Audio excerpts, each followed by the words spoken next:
If they're not saying to you what you need to hear, tell them what you need to hear. And guess what?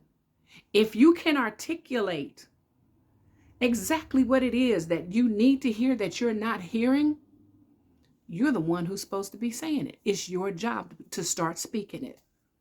Speak it for yourself and speak it for those that are coming behind you who are going to need to hear it because they find themselves in a similar situation or the same type of situation as you. So if the words aren't coming out and you see the void where those words are supposed to be, and you know what those words should be, it's your job to speak those words. Don't wait for somebody else to know what to say to you. If you know what you need to hear, speak out of your mouth what you need to hear. Either by telling them, this is what I need you to say to me, or by telling them, this is what it is. Not because you say it, but because I say it. Don't wait for somebody else to give you the identity that they think you should have, and you know that's not you. And even if you're not fully sure of the identity that you should have, you know when somebody's saying something to you about you that does not sit right with you, you do not owe them to accept that. Okay? So then you go find yourself. You go find out who you are. And then don't keep that to yourself. Begin to speak that to yourself. And that's why I wrote 2 of the books that I had to write. I had to write. I thought dating was sinful. And that book of sugar was Joseph Rand.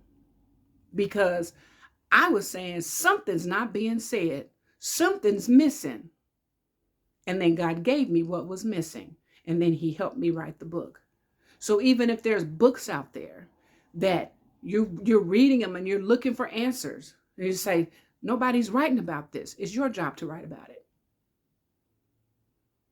Put your voice in that void. Put your voice in that empty space. And fill that space with the words that you know need to be spoken.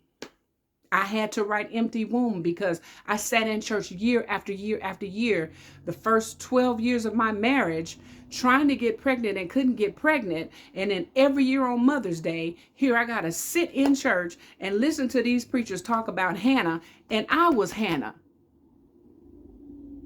But I was never asked to speak about a woman who was dealing with what I was dealing with on Mother's Day. Some man came in and got up and talked about Hannah. I was Hannah.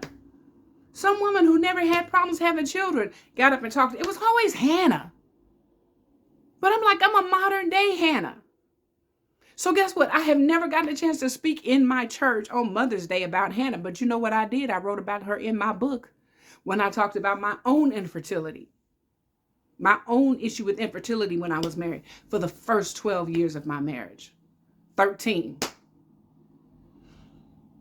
So there's a saying that says, I don't think I'm getting it right, but it says, be what you need or something like that because nobody else is coming.